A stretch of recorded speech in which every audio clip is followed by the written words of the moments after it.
I've never really believed in Jesus or done the whole church thing, but I think I've seen the stuff you guys are talking about here. I just didn't know what it was at the time. I was in the Army from 1997 to 2000, and I was sent to McMurdo Station in Antarctica. I was a helicopter mechanic and crew chief, and they had volunteer tours open for guys to go there and work on the helicopters there. When they asked for volunteers, a bunch of us applied, but only me and one other guy got accepted. The application process had a bunch of questionnaires that we had to fill out, and we had to sit for a bunch of one-on-one interviews. It was mostly just a bunch of questions about what our interests and beliefs were. I was sent to McMurdo Research Station in August of 1998. When we weren't busy de-icing the aircraft and working on them, we had time to hang out with the scientists at the research station. The military unit attached to McMurdo was small, and we didn't have our own separate facilities. We didn't have a PX or a media center. There was no chapel or chaplain, and we didn't have our own separate mailroom. We just had to share the same facilities with the scientists and researchers.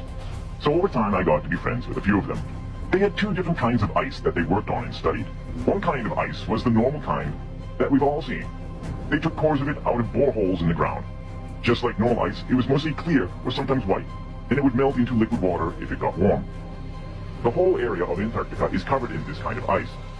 But that wasn't their main kind of ice. The only time I ever saw them actually studying normal ice was when a film crew from National Geographic came by. The rest of the time, which was most of the time, the scientists were studying something they called sky ice.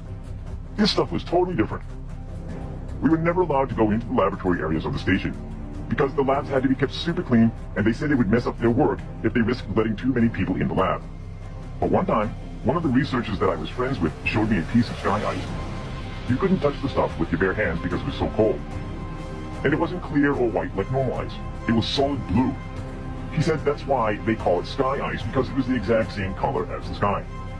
We had to wear thick, heavy, going outside gloves to handle it. That's why they call it sky ice, because it was the exact same color as the sky. We had to wear thick, heavy, going outside gloves to handle it. The stuff was so cold it would instantly freeze your skin if you touched it. I don't remember what temperature he said it was, but it was something like hundreds of degrees below zero. Way colder than the normal ice that was outside. He had to carry it in a metal bottle that was kind of like a thermos. He let me play with a piece of it for a while. It felt lighter than a piece of normal ice of the same size. Like it wasn't very heavy at all. It almost felt like you could throw it up in the air and it would just float back down. But I didn't try that. And it was also a little flexible when I tried to bend it. It didn't break like normal ice would. And even for a small piece, you couldn't see through it. It was solid blue, right from the surface. And here's the really weird part. It didn't melt into water. When it got warm, because we had it inside, it just started to shrink. It got smaller and smaller, but my glove never got wet, and there was no water on the floor. The stuff just turned into thin air when it got warm, and vaporized. He said that was the reason why they had to study the stuff right there in Antarctica. You couldn't take sky ice back to America to study it because it was almost impossible to keep it cold enough during transit. It would always vaporize into air, and you'd have nothing left when you got back to the US. He said Russian scientists had discovered the same problem when they tried to take the sky ice back to Russia. So that was why they all had research stations in Antarctica. After maybe 15 minutes of handling the piece of sky ice, it was almost completely gone. Just a tiny bit was left. And my glove was dry the whole time. I'd never seen anything like it before or since. And that's unusual, because I've always had an interest in scientific things. I think that's even why I got selected to go to Antarctica, because a big part of the interview was about science and what I believed about things. So I really thought it was cool to see something I'd never heard of before. The whole time I was at McMurdo, I heard people talk about the wall, like that was a special place. It's pretty common to find ice walls and ice cliffs all over Antarctica. The whole place is ice. But it's all just normal white or clear ice. So I asked my friend where they get the sky ice from, and he said it comes from the wall. So I asked my friend where they get the sky ice from, and he said it comes from the wall. I don't remember exactly how he described it, but apparently there's a huge wall of sky ice in Antarctica. He said it was hundreds of miles inland from the coast. I never got to see it myself because I was only stationed to McMurdo. I didn't get to go out on expeditions.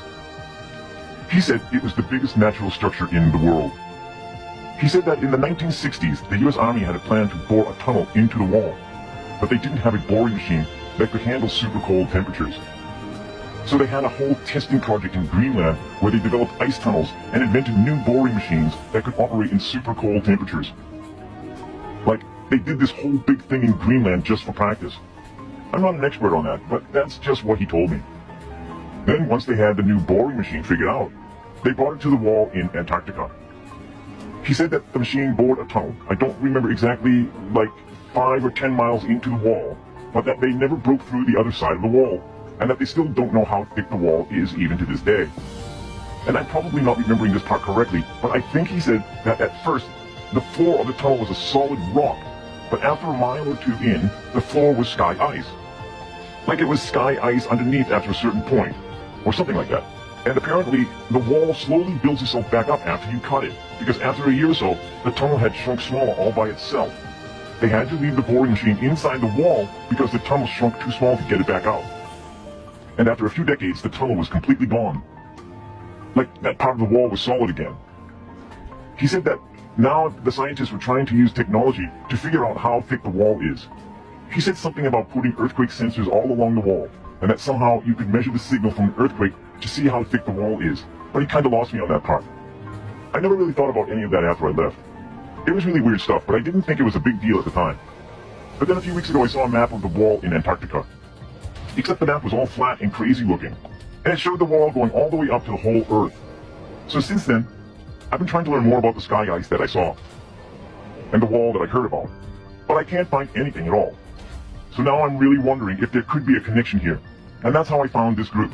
So I hope that maybe some part of my experience will help someone figure something out.